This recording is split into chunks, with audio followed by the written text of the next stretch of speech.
የጄኤምኤም ቴሌቪዥን ተመልካቾቻችን ከጄኤምኤም ቴሌቪዥን የጄኤምኤም መረጃዎቻችን ወደ እናንተ የሚደርሱ በሰዓት ላይ እንገኛለን። በቅድሚያ ማርሰስ ዜናዎች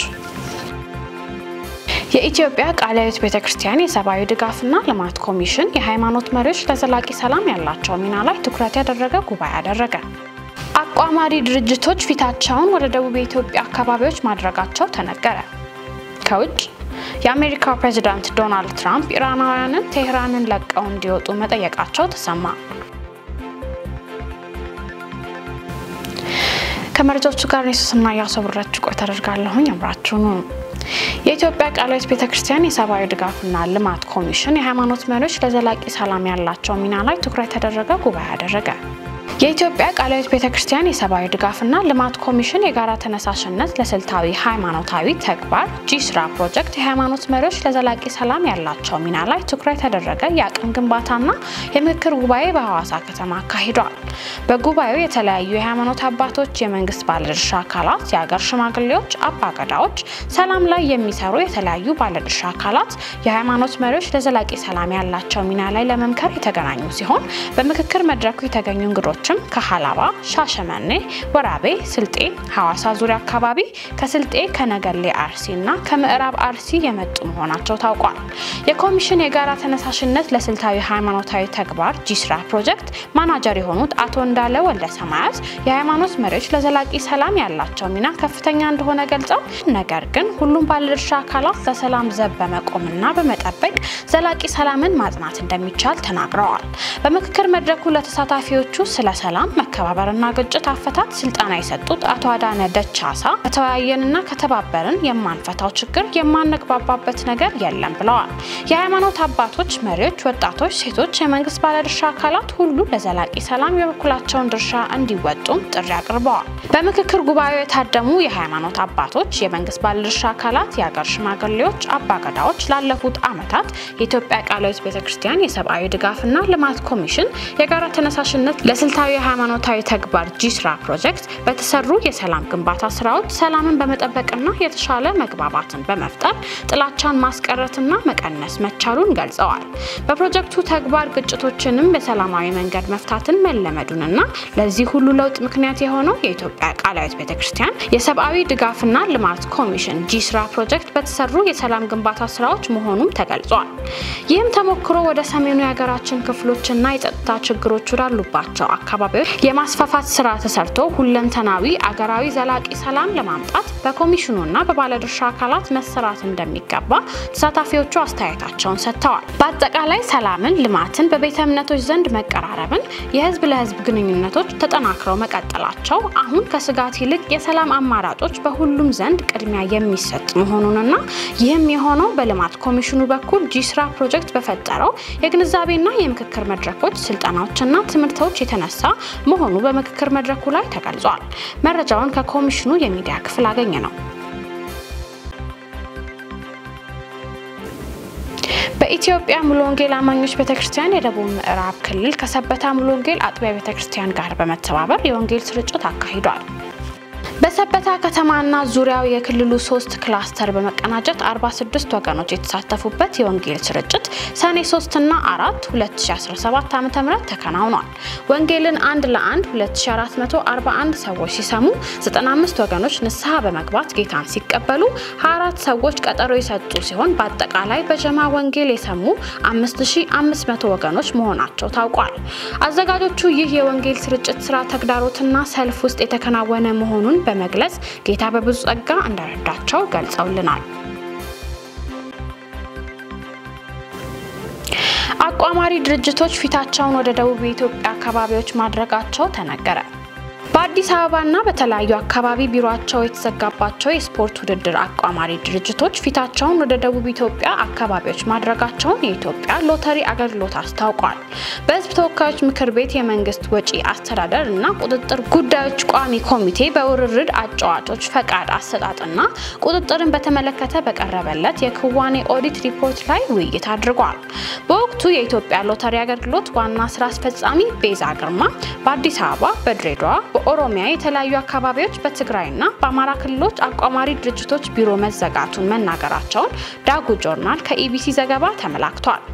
አቋማሪ ድርጅቶች አሁን ላይ በደቡብ ኢትዮጵያ አካባቢዎች እየተንቀሳቀሱ እንደሚገኙና በኦንላይንም በስፋት እየሰሩ መሆኑን ገልጸዋል። ባለፉት 11 ወራት ከአወራራጆቹ የተገኘው የኮሚሽን ገቢ 2.2 ቢሊዮን ብር መድረሱንም ዋና ስራ አስፈጻሚው አስታውቀዋል። የኢትዮጵያ ኤሌክትሪክ አገልግሎት የኃይልና መሰረተ ልማት ስርቆትን ለማስቀረት የፖሊሲና አሰራር ማሻሻያ አድርጓል። አገልግሎቱ ባለፉት ጊዜያት የኃይልና የመሰረተ ልማት ስርቆትን ለማስቀረት ከተለያዩ የማህበረሰብ ክፍሎች ጋር ውይይት በማድረግ የግንዛቤ ማስጨበጫ ስራዎች ሲሰራ መቆየቱን ገልጿል። በአገልግሎቱ የህግ አገልግሎት ስራ አስፈጻሚ አበበ ተስፋ በበጀት ዓመቱ 239 የመሰረተ ልማት ስርቆት ወንጀሎች መፈጸማቸውን ገልጸዋል። በዚህም መሰረት ልማቶቹ ጉዳት ያደረሱ 24 ግለሰቦች በፍርድ ቤት ጥፋተኛ መሆናቸው ተረጋግጦ ከ4 ወር እስከ 20 ዓመት በሚደርስ ጽኑ እስራት መቀጣታቸውን ተናግረዋል። የኢትዮጵያ ኤሌክትሪክ አገልግሎት ከ5 ሚሊዮን በላይ ደንበኞችን የአገልግሎቱ ተጠቃሚ መሆናቸውን አንስተው በኤሌክትሪክ መሰረተ ልማቶች ላይ የሚደርሱ የስርቆት ወንጀሎች አገልግሎቱን በአግባቡ ተደራሽ ለማድረግ ተግዳሮት መሆኑን ተናግረዋል። በአዲሱ የፖሊሲና አሰራር ማሻሻያ መሰረት የኤሌክትሪክ መሰረተ ልማት ስርቆት ወንጀል ላይ ተሰማርቶ የተገኘ ማንኛውም ሰው ከ5 እስከ 20 ዓመት በሚደርስ ጽኑ እስራት እንደሚቀጣ አስገንዝበዋል። የአገልግሎቱ የሽያጭና ደንበኞች አገልግሎት ዳይሬክተር የይስዩም በበኩላቸው ባለፉት 11 ወራት 298 የኤሌክትሪክ የኃይል ስርቆት መፈጸሙን ጠቁመው በዚህም 259 ሚሊዮን ብር ኪሳራ መከሰቱን አስረድተዋል። ከመኖሪያ ቤቶች እስከ ከፍተኛ ኢንዱስትሪዎች የኃይል ስርቆት እንደሚፈጸም ገልጸው ወንጀሉን ሲፈጽሙ በተገኙ ላይ ከ20 ሺህ እስከ 1 ሚሊዮን ብር ቅጣት ይጠብቃቸዋልም ተብሏል። መሰል ወንጀሎች ሲፈጽሙ ጥቆማ ለሚሰጥ የማህበረሰብ አካል የ25 በመቶ ኮሚሽን እንደሚሰጣቸውና ህብረተሰቡም የዜግነት ግዴታውን እንዲወጣ ተጠይቋል። መረጃው የፋና ነው። የጄኤምኤ መረጃዎቻችን ተቀጥሉ ናቸው። አሁን ደግሞ ከውጭ ያገኘናቸው መረጃዎች እናልፋለን።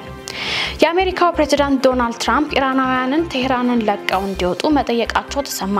የኢራንና እስራኤል ጦርነት ተጋግሎ 5ኛ ቀኑን ሲይዝ ትራምፕ ኢራናውያንን ቴህራንን ለቀው ይውጡ ብለዋል።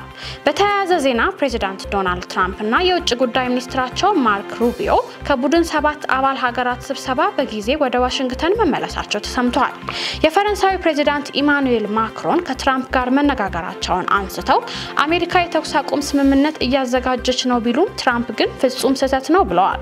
ፕሬዝዳንት ትራምፕ እሱ ወይም ማክሮንን ለምን ወደ ዋሽንግተን እንደመመለስ አያውቅም፣ በእርግጠኝነት ግን ከተኩስ አቁሙ ጋር አይገናኝም፣ ከእሱ በእጅጉ የገዘፈ ነገር ነው ብለዋል።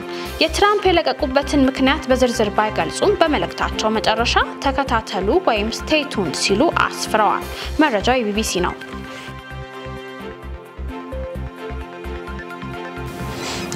የቾዝን ፒፕል ሚኒስትሪስ ኢራን በእስራኤል ባደረሰችው ጥቃት 8 ሰዎች መሞታቸውን ተከትሎ ጸሎት እንዲደረግ አሳሰቡ።